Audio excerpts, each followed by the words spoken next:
My factories. I spent a lot of time yesterday obviously preparing for what I would say, what I wanted to say, how I did, and then late at night I was scanning through MSN. I don't know if anyone else goes to MSN and just reads the highlights that are on there. Interesting development, who's dating who, what happened with Brad Pitt and Angelina Jolie. But one thing that came up last night is a highlight was entrepreneur, right?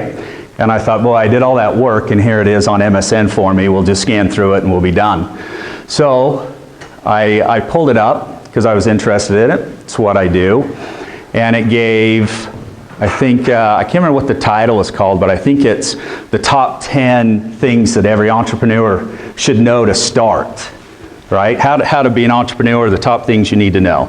So you can see the first one says, and I'm just going to scan through these and then I'll get to what I want to talk about, but I thought some of them were interesting, some of them are obvious, and some are, I don't know, just there. Start a business you are passionate and knowledgeable about. I think it's good advice. It doesn't mean you have to. Sometimes a widget is just a widget. I think it's better to be passionate about what you're doing and maybe not so much about what you're knowledgeable about, but it's definitely helpful, right? Pick a business idea that has a big market opportunity. I couldn't tell you how. I think everyone has ideas that they think will be fantastic, that could be tremendous, that could turn the world on its ear if you can do it. There are millions of them. Sometimes it's just in your own head. I've spent money, I've built products, I've launched things, I've invented them, I've patented them, and nobody else thinks they're cool except for me. Sometimes that's just the way it is. This is the one I was most interested in. Raise as much startup funding as you can, right? You can see right here, if I'm pointing at it, this is how much advice it gives you on how to do that. I don't have any idea, right? Does anybody in here know how to go out and raise as much startup capital as they can? I grew up in Grantsville, Utah. I didn't have any connections to money. My family didn't have any money. I came from farming people. So this is one that escapes me. Raise as much startup funding capital as you can. I've been doing, obviously, business for myself for 20 years. I've run into people that can do this. Most recently, there's a company out there called Rhone, R-H-O-N-E. If you Google it, it'll start to pop up on all your news feeds. They're brilliant at that. Target marketing, right? They've built a product, an athletic wear product for men, for fitness. They've tied it to CrossFit. They've tied it to lifting. Nate Checketts is the founder. He's the son of Dave Checketts. You'll hear that name quite a bit. He's got a brother on the radio in Salt Lake. Dave has a ton of money. He's worked for the New York Knicks. He worked with RSL. He brought RSL to Salt Lake. Nate is his son. In 2014, they sold $500,000 in athletic apparel. Lost $400,000. Off of that, he went out and he did a round of funding. This is getting to this point. He raised $10 million on a company that sold $500,000. Ledge Sports does $5 million a year. There's no way I could raise $500,000. So I was just pointing this out that sometimes it's who you know, not what you know. In fact, that happens a lot. Because that. What do you think about don't worry about diluting your percentage? Always worry about it. That's the number one thing you worry about, right? That's all you worry about is diluting your percentage. This one really grabbed me. Raise as much startup capital. Sometimes it's just not an option. People bootstrap, which is okay. Constantly monitor your finances. It's great advice, but it's impossible not to. That's all you do is monitor your finances. Research the competition. I was reading a lot of quotes when I was putting this together on business and entrepreneur. Said, don't worry about competition, just worry about what you're doing. It just happens all the way around. You can research your competition, you can see what they're doing, how they're doing it. It's just part of your realm. You want to see what everybody else is out there doing. Ask for advice from other entrepreneurs. So I guess we can check that off, right? You're in the class, you've heard it, you've had some really good speakers. Develop a great elevator pitch. I think it's good, but if you have something that's intriguing, people are drawn to it. And you'll know quickly if people aren't drawn to it, that maybe it's just not that fantastic of an idea. It really has to gain a lot of that social momentum. Hire the right people. This was the other one on my list of those three. I'm terrible at hiring people. I hate hiring people. I'm a terrible manager. I can't micromanage. It's just not what I do. So in the presentation, I have a bit in there about being self-aware, right? When I hire people, I just expect them to do what you're hiring them to do and be paid for. I can't watch them doing because I'm so self-absorbed in what I'm trying to accomplish that I don't feel like I can do your job and my job. Other people are good at it. And that's how they grow and they duplicate themselves. I've had a company with 200 employees. I hated every minute of it. I can't babysit and control that and micromanage people. I prefer a smaller company where I know what's going on, the people I trust, they do what they're supposed to do, and we know it inside and out, and I don't have to worry myself with what's going on day in and day out. So I look at myself as a very poor person for hiring people. Doesn't mean it can't be done. It's just never been one of my strengths and one of my focuses. Never stop networking. Probably the number one on the list. Sometimes things just take time, and after 20-something years of doing this, your network gets stronger, you get people you can rely on. Some of your network are people you've put in place, others are just friends that you've kind of grown along with. Give great customer service. I'll admit, our customer service isn't all that great. It's just we rely on the products to kind of sell the products rather than being on the customer service side. And I've never really been in an industry that has relied on a lot of customer service. Hire an experienced startup attorney. I don't know that that's necessary till way down the line. And I think, till you're making a lot of money. There are some advice they can give you, some expert, but I didn't rank this high on the list for what one of my number ones would be. Get comfortable public speaking. I guess it's just in what you have to do sometimes, but it's not necessarily the case.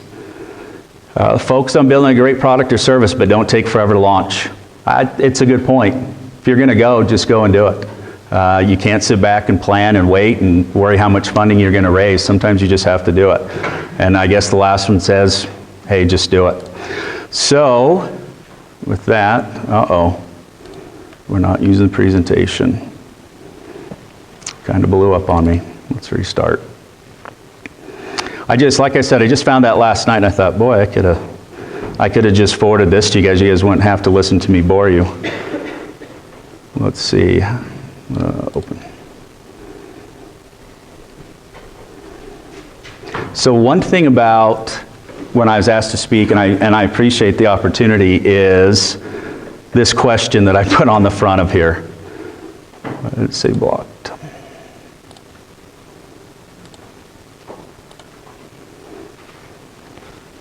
It works.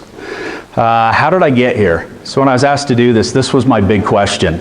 Not how did I get here, but how did I get to what I'm doing, where I'm doing it, and what I'm doing it. Again, as I looked at Google, I've got a bunch of these cheesy quotes that we put up there. They're all true, some cheesier than others. But if you're going to have the drive to do something, one, I guess, is being passionate, but the other one's thinking, yeah, I can do this and I can come up with something that's going to make a difference. This quote has been one of my favorite quotes, right? I don't think being an entrepreneur is all roses. A lot of it's very stressful. This is a quote. It was originally, I thought, given to Winston Churchill. Most recently, there's a gal on the web. Her name is Regina Britt, who's taking credit for this quote. But it goes quite a ways back to Greek civilization, right? If all mankind were to take their troubles to market with the idea of exchanging them, anyone seeing what his neighbor's troubles were like would be glad to go home with his own. So if everyone's going to come, throw your troubles in a pile, and you were to see what everyone else was dealing with, maybe you'd just be happy to be taking care of your own, right? And then I go back to this with the fundraising, right? If you don't have the connections and you can't do the fundraising, this is from Churchill. I have nothing to offer but blood, toil, tears, and sweat. Because that's what it comes down to, right? If you're going to bootstrap, and you're going to start on a credit card, which is what I did from the very beginning. You have to have enough self-confidence in yourself to believe in what you're going to do, and you're going to self-fund it. This is really all you've got, is day and night worry and focus on what you're trying to accomplish. It's nice when you're younger. I wouldn't wait. Sometimes this becomes a little bit harder once you have some different responsibilities out there. So with that, we're going to take a little bit of a diverging path, and this is really more about me and what entrepreneur is in my head. This is a picture of Shanghai, right? Like I said, I just got back from China. This is Shanghai 1990. This is Shanghai 2010. What they've done, this is an area looking across the river from the Bund called Pudong. And they set out to make this a world financial center. It actually mimics the area of downtown Manhattan as a finance center. This is 2016. Really, I only put this up because this building is unbelievably massive. As you can see, this used to be the tallest building in the world. Then they added the bottle opener. And now they've added this thing called One Trade Center, which is enormous. And the only thing that's dwarfing it is the Burj Khalifa out there because of its spire. But this change is just really progress, right? It's adaptation. So I brought this up just because I wanted to lead into what happened to me on my last trip to China. Now, I've been to China enough to know that there are swindlers at the airport.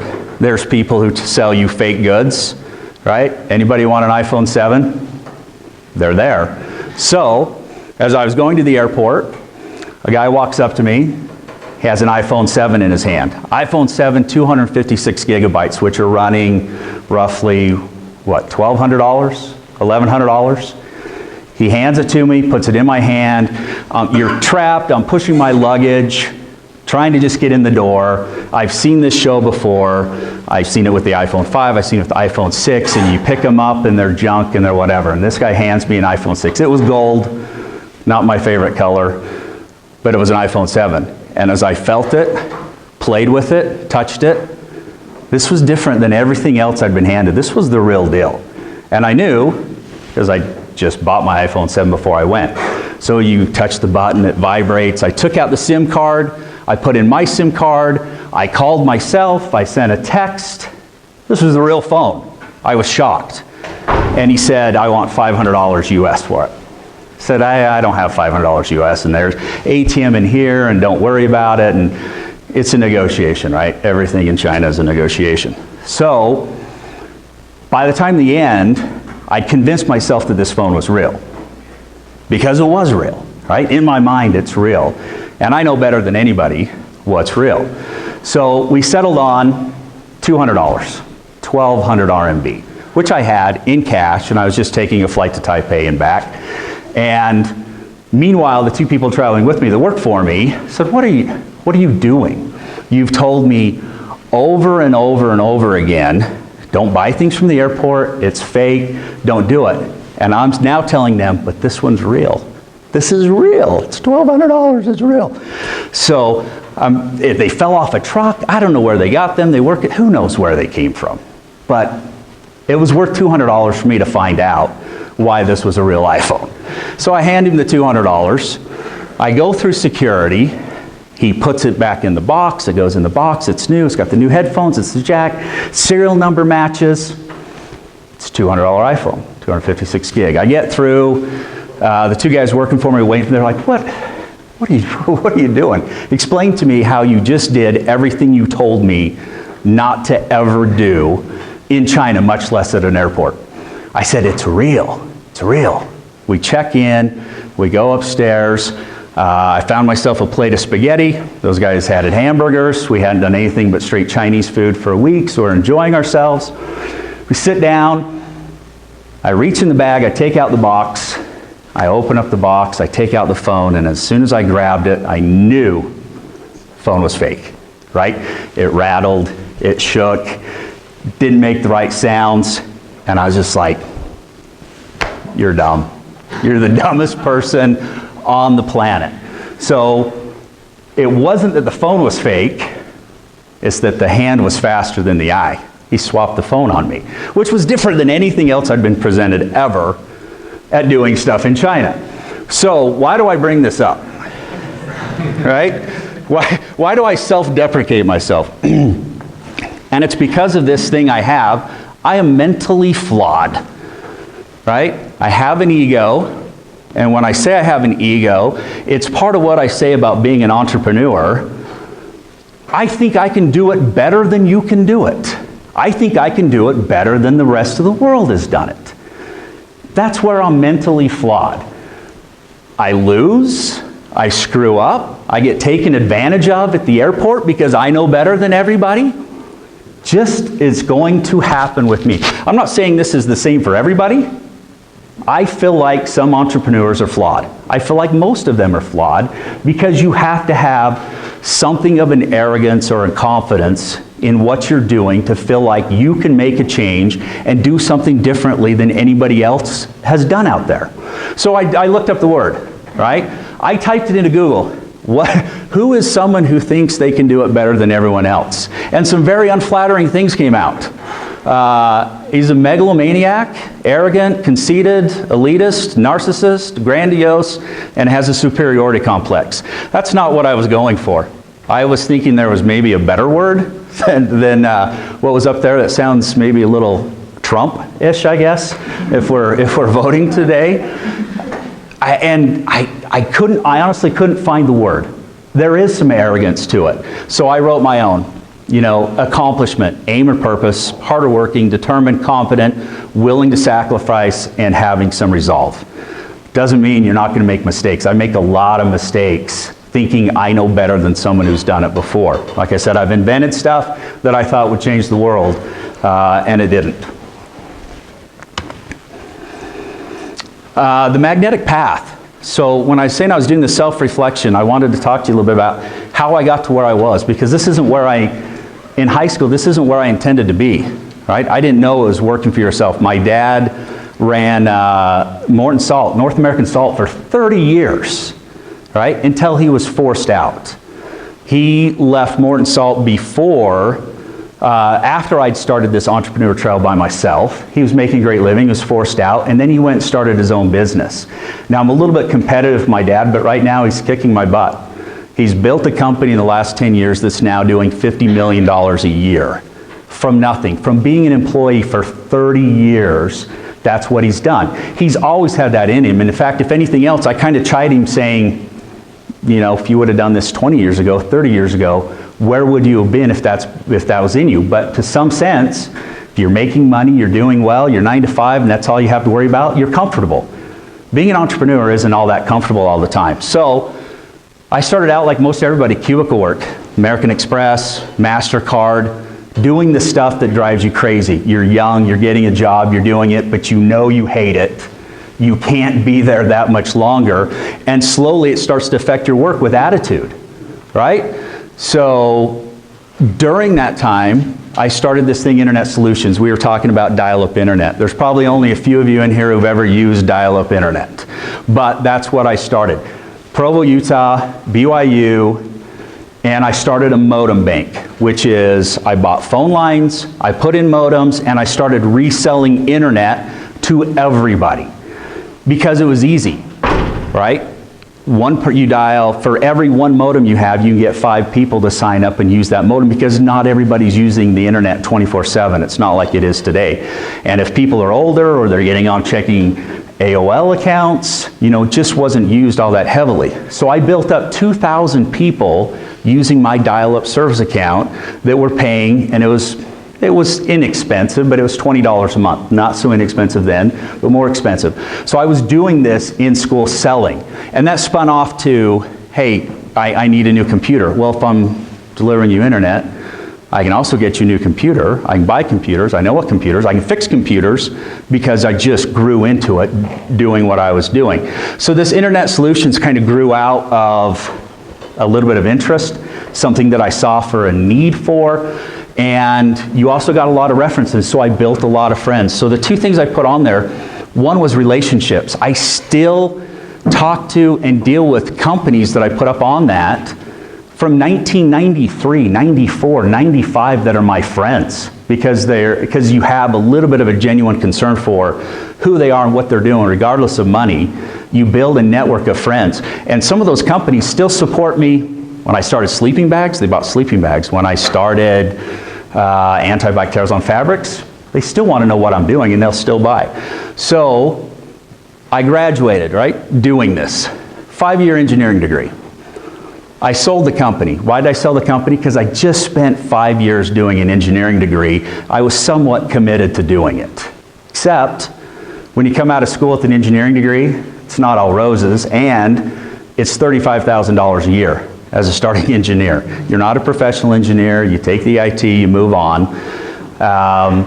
It was a little bit of a letdown, right? I was doing my own thing. I was making more money than that by happening to fall into something that worked out really well.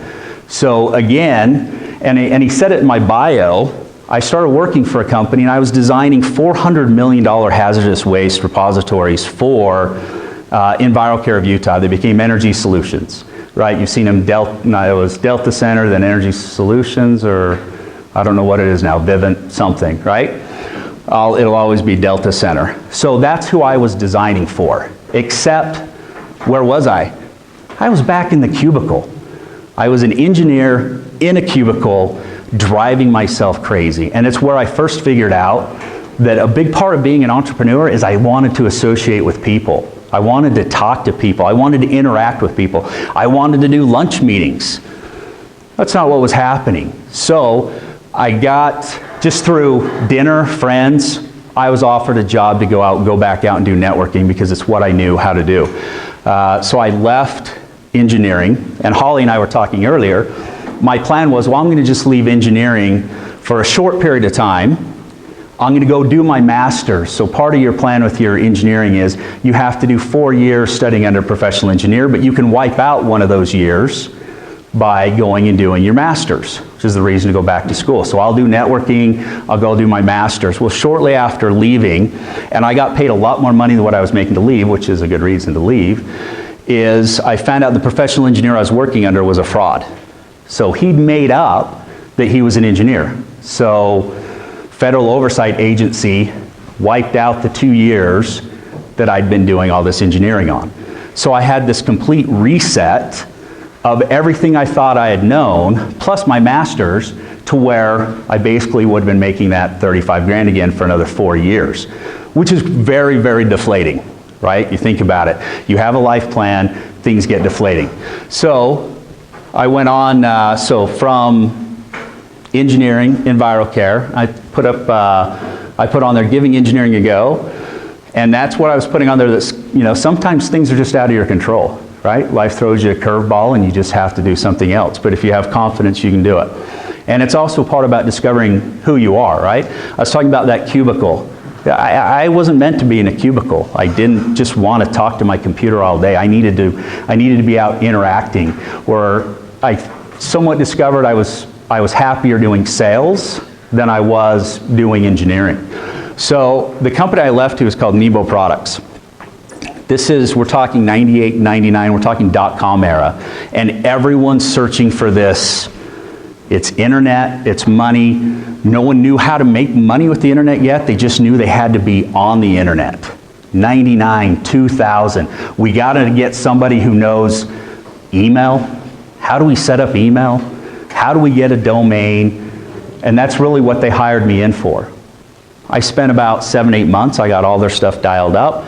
And they said to me, hey, what about all this? Everyone's selling .com. And you guys don't remember these companies. Internet Shopping Network was a subsidiary of Home Shopping Network, right? Everyone has seen Home Shopping Network on cable. Still out there.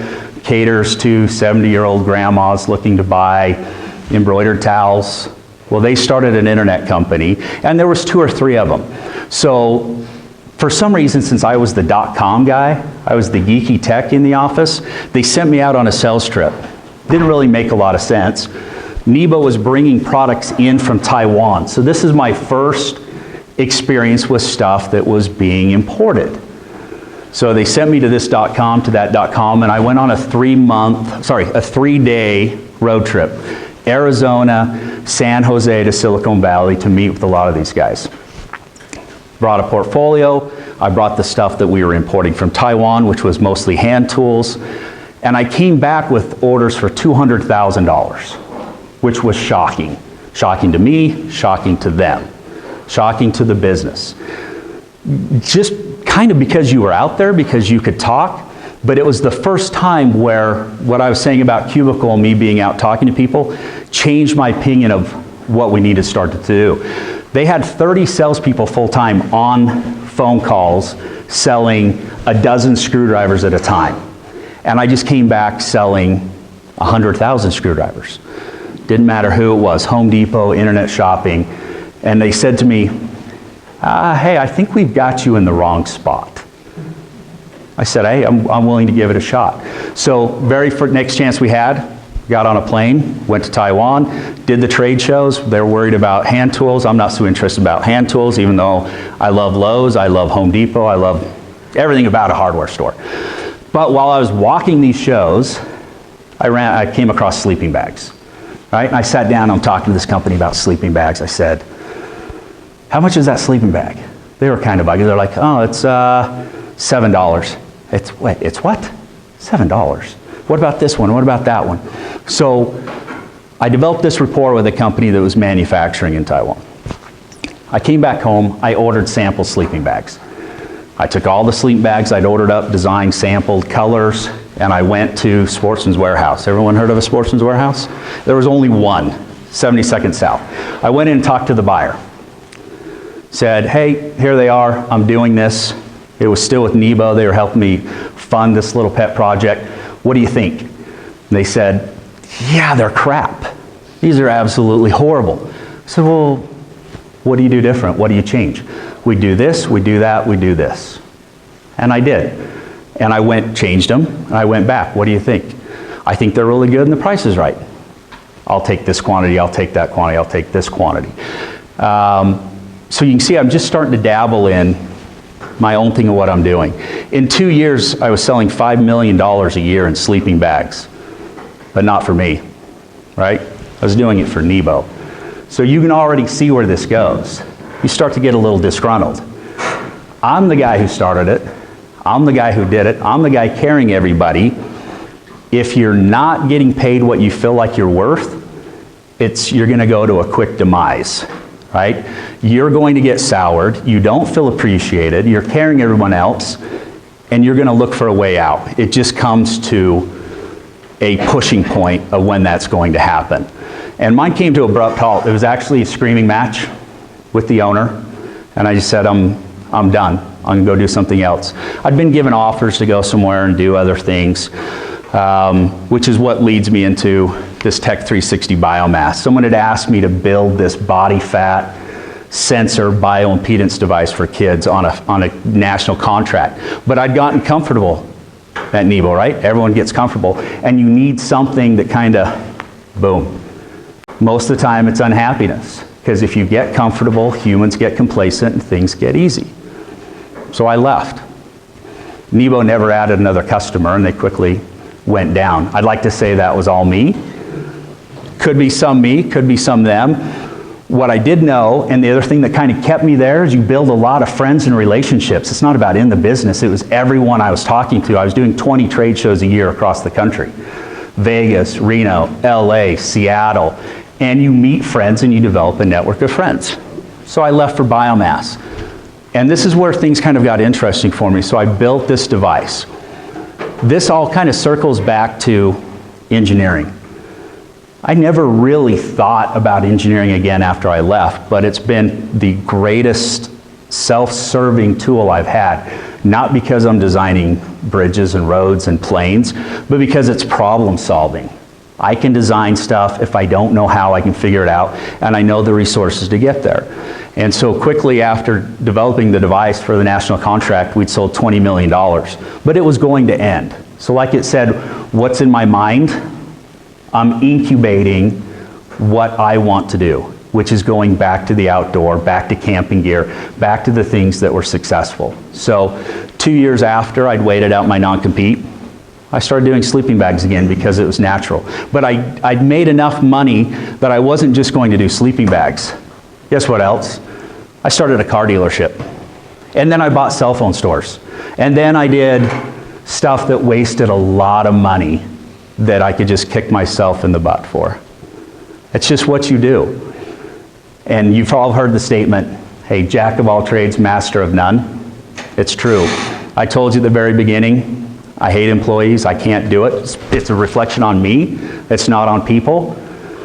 I can't manage people running cell phone stores, I can't manage people selling cars, and if you're not managing it and watching it, it loses a lot of money. When you look out your window and you've got 4 Cadillac Escalades there that you bought because you think you could sell them, and they're depreciating $1,000 a month each, something's wrong. Something's wrong with what you've done. And it takes a long time to extricate yourself from what you don't know or what you don't like that was just a passing fancy going to auctions back into something that you are good at, that you know that you want to control. And I knew that I didn't want 100 employees anymore. I didn't want any of this. So biomass gave me a great launch. It incubated a lot of things, helped me solve a lot of problems. It also, I think I have another slide that's going to talk about cell phone stores and car dealerships and why there's specific aspects of those business, although they seem like they're entrepreneurial, there's constraints that I didn't like about them. So we went on to Ledge. If you're from the area, chances are, you know, I think the bio said famous brand. You guys have never heard of Ledge, let's be honest, right? Anybody heard of Ledge? Nobody, right? I sell 150,000 sleeping bags a year for the last 16 years. When you go back, if you go home and look, if you're in the area, and if you bought something from Costco, Sam's Club, Sportsman's Warehouse, could be a chance it has Ledge on it, but it doesn't say Coleman. It doesn't say anything else. It's growing, but during this incubation in the 16 years, figure out, hey, building a brand is very, very difficult. You're not going to be Kleenex, you're not going to be Velcro overnight. It takes a long time to do it. But across that time, I've done a lot of other things. I've been, like it says, I've become this importing expert, which I would consider myself to be. And then most recently is this Fuse Biotech, which is nanotechnology. And the reason I put Fuse Biotech on there is we were talking about funding. You've got to know when the project's too big for you to self-fund. So with this and with introductions, I've been meeting regularly about every 2 months with 4 billionaires, right? One guy owns 80 hotels on the eastern seaboard from Boston down. Nicest guy on the planet. But he inherited his company. His grandpa started it. Another guy is inherited all the wealth from Schlitz malt liquor, right? No one's probably ever heard of Schlitz malt liquor. They were sold maybe 80s, 90s, something like that. He's worth $4 billion. Inherited it. Another gentleman got into divorce. He started a clothing line with his wife, sold his half of the clothing line for $1 billion. And he had to force himself out. It was a high-end line. It's escaping me now. You'll know it all over Vegas, but they sell $700 sundresses, right? Something I could never do because, one, it's immorally wrong, but somehow they do it. He got out of his 50% ownership because he was still involved with the company. He had to get them to force him out. So he started opening up these high-end, what should be high-end retail stores. He started opening them up in strip malls, like next to an Albertsons. And the company said, yeah, that's not going to work. Okay, you're out. Paid him his $1 billion. I guess the point where I ramble on there is super nice people, but we're talking about funding. None of these guys went out and bootstrapped what most of us are going to do and or try to do. They make a lot of money. They send me on this project here, they send me $200,000 a month just in testing, and they don't even blink. It's like a $5 blackjack table to them. Something that you hold so dear and you're like, oh my gosh, how do they do this? It's a tax write-off. They don't care. Building, selling, hotels, what are you going to do with your billions of dollars? You fly private jets. You stop by to see me after doing lunch with Sting at the Academy Music Awards. That's what they do. But they're nice. So that's why I put that on there, because it's quite a divergent change from, hey, I started this with a credit card, to this is who you deal with in a network. And sometimes it just takes time. I feel like I'm way over on time, so I'm sorry. Why do I do it, right? Why would you guys do it? You can see my number 1 on there. Why do you guys do it? Is it about money? Shouldn't number 1 be money? It's 3. I do it for the ego. And it's not because I'm egotistical. It's because when you buy one of my products in the store, you're buying a piece of me. Golly darn, you like me. That guy likes me. Look what he likes me, right? It's ego. And when they reorder, that's what I said, when they reorder, it's twice as good. They really liked it, they're ordering more. Look how cool I am. So when I walk into a shelf at Costco, when I go to a Walmart, Sam's Club, and there's something I've designed, their brand, my brand, something else, hey, these people like me, right? That's the ego side of it for me. And that's what kind of gets me the giggles a lot of times when you're doing a product, when you're doing a widget. The other thing for me is accomplishments. I have to accomplish something. Remember we talked about this at the beginning, I'm mentally unstable. You're mentally unbalanced a little bit. For me, if I fail at something in business for the week, I have to accomplish something. Doesn't matter what. Sometimes I'll just tile a bathroom floor because I feel like I started it, I finished it, I learned how to do it, I ended it. It looks okay most of the time, my wife will say. I'm a self-proclaimed 80%er, but it's about the accomplishment, right? I get 80%. It's about the accomplishment. I feel like if I have a failure, I have to have a win somewhere that balances me mentally, that takes some of the stress off and brings me back. Some people do woodworking, others do hobby. I downhill mountain bike. Sometimes I got to get out on the mountain bike quite a bit.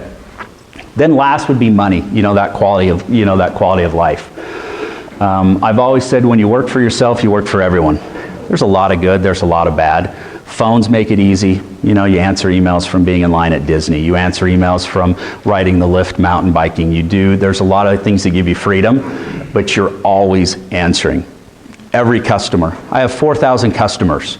They all call, I answered all of them. You treat them all nicely, you grin, you bear, you keep going. You don't leave at 9 to 5. I have a banker who has 2 phones. He has an office cell phone, he has his home cell phone. He turns off his office cell phone at 5 o'clock. If I leave him a message, a text, he calls me the next day. Doesn't give a crap otherwise, right? There's no reason to. If you're looking for that, work for somebody else. He makes a great living. It's 9 to 5. But if you're out there hustling, it never stops. It just keeps going. And that's probably the biggest example. You can leave your worries behind somewhere at 5 or 6 o'clock. But the thing about it is sometimes you can work twice as hard, you just don't get twice the benefit. So what do people naturally do? You do what's adequate. And so for me, it doesn't fulfill accomplishments. I put passion. I put down the question, why do you do it? Money, passion, power, artistic calling, service to humanity. If I was going to give you one thing, your number one thing, figure out why you're doing it. It doesn't have to be money. It doesn't have to be a lot of things. But if you don't know why you're doing it, you're just dredging. A lot of happiness goes out the window. The greatest job I ever had was cleaning cars at Mark Miller Subaru Pontiac when I was 17 years old. It was the most fun I had. Right? You drive brand new cars, you fill them up with gas, you drive them around the lot, you have other guys, kids your age. It's the most entertaining. There were some rewards to it. It certainly wouldn't support you financially, but I still look back at it as probably, the best job I ever had. Kind of summarizing. If I was going to tell you anything, what I wish I knew, right? Here's the big one. Financials. Read and create financials. You start doing loans, you start creating financials. I was at a major disadvantage being an engineering student because we don't do any financials, right? There's nothing. There's nothing in financials, there's no reporting, there's nothing. So the first time you go into a bank and they're like, see your financials. You can't pay someone to do that, you're bootstrapping. You're not paying an accountant $150 an hour to create your financials. Better yet, sometimes you don't want to know what they say. You just know they may not be good or bad. So I created my own set of financials, and this is honest truth. Went in, handed them out, put them down, did the best I could. One of the bankers, VP of the bank, First Utah Bank, I'll never forget it, picks it up and he goes, hey, on your balance sheet. Yeah, what about my balance sheet? It's supposed to balance. Oh, I'll check on that and I'll get back to you. Right? You're oblivious. Some things, you can be as good as everything as you want, but some things you're oblivious to. You have to figure them out. So the number one thing I felt like I was lacking is financials. Here's the other secret. Bankers can't read financials. I don't care who they are. I don't care how high up they are. I don't care how much study they had. They can't read your financials either. What they do is they have a spreadsheet, they have a format, they pick certain lines with numbers, they put it in there, calculate. If it comes out the same ratio, you get a loan, sir. But they can't read it. They don't know it. They're not trained in it. So if you can do it and you can talk about it, better off you are. Save you some heartache in the long run. Time. I put over here, I hope you find a magic bullet, right? I hope you create that app that's worth billions of dollars and it sells overnight and you're rich and we'll all come swim in your pool, as they say. I've been down the road. I had a buyer at Sam's Club buy a product I designed, invented. We put it in stores. It sold $20,000 on the opening day in 10 test stores. And I thought, my ship's come in. Hey, this is fantastic. Monday after the holiday, I called up. Did you see the sales? Did you see the sales? They're sold out. No reply, no reply, no answer, no reply, no answer. 3 months. I kept getting a guy on the phone. Finally, I said, hey, so-and-so buyer, she out sick, she coming back. Oh, she got moved to another department. She hasn't been around. I said, well, I'm Andrew with Texans. He's like, yeah, I've never heard of it. Thanks. Sure. Done.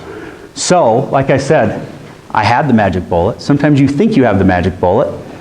Sometimes the magic bullet doesn't pan out, and in the end, it's about the grind. So I promise you, I hope you all catch the cat by the tail, right? Do it fast, but for the majority of us, it's about the grind. And it's just what I say. Time is going to take time. And I put on here relationships. So when I was first selling at Nebo at Sportsman's Warehouse, I would take the department manager and assistant manager for a department selling sleeping bags to lunch. They were making $8 an hour. 2 of those guys, one is the head buyer at Sportsman's Warehouse, VP. The other gentleman is the head buyer at Bass Pro Shops, who just bought Cabela's. Guys, these were people that I was buying lunch for that were making $8 an hour, and I recommended them for their position, and it's been 20 years ago. But guess what? When I call, they answer, because it was genuine. I wasn't just taking them to lunch just to schmooze because they couldn't do anything for me at the time, right? They're not a proponent of my success. They were just people. Time takes time. Every relationship matters. That's probably the one thing that I can point out, and I have them all over the country. Anyone you want to talk to. Wealth, right? Ledge makes good money, takes care of me, but it doesn't make a ton of money. One thing I put on there is buying assets. Non-depreciating assets. The best thing I ever did was I bought a warehouse in West Jordan, 30,000 feet. I bought an economic downturn because I had a stable business. It tripled in value in 2 years. It made me more money than I'll ever make selling sleeping bags in 10 years. It was ridiculous, but it was just an opportunity. So I put on there, adapt, be flexible. You don't have to just be pigeonholed to what you think you're doing. There's other things out there that are opportunities, but buying assets is really one of those. And I point to the flip side. Has anybody heard of a company called Outdoor Products? I guarantee you've all bought something. See, they own the entire aisle at Walmart. Outdoor Products. You'll see them, you know them. They do $75 million a year at Walmart. Fantastic Jewish family owners. Andrew Altschul just took over president. Good friend of mine. Goes back to relationships. $75 million a year. Rents 4 big warehouses in downtown LA. They've been there for 40 years. They're renting the warehouse, people. Their rent goes up every 3 years with cycling everything. You'd think 40, 50-year-old company, you buy your warehouse, right? That's what I was talking about with assets. Know what your, I'll be quick, know what your hourly rates are. Know what your value is. At what point do you, when you start paying someone to do your accounting, at what point do you start paying someone to help you clean the bathrooms and do the floor, because your time is better spent elsewhere, either on sanity or on doing what you do best. Takes a little while to figure out. Personal loans are harder than business loans. Guys, face it. Housing, if you're self-employed, buying a house, it's a nightmare. But getting a business loan, it's a lot easier. Let's go back to financials. Figure out your financials. Sometimes the point is not to make money. That's what I'm going to tell you. Sometimes the point is to break even and buy assets, not give your money to taxes. My dad just bought 6 brand new 2017 F-350s. Why? Because most of the money would have gone to taxes, so why not buy a 2017 F-350? That's the whole point. It's the system. It's backwards, but it's the system. You know, why give it to the government when you can use it? I'm going to end there. I'm sorry I took up Q&A time.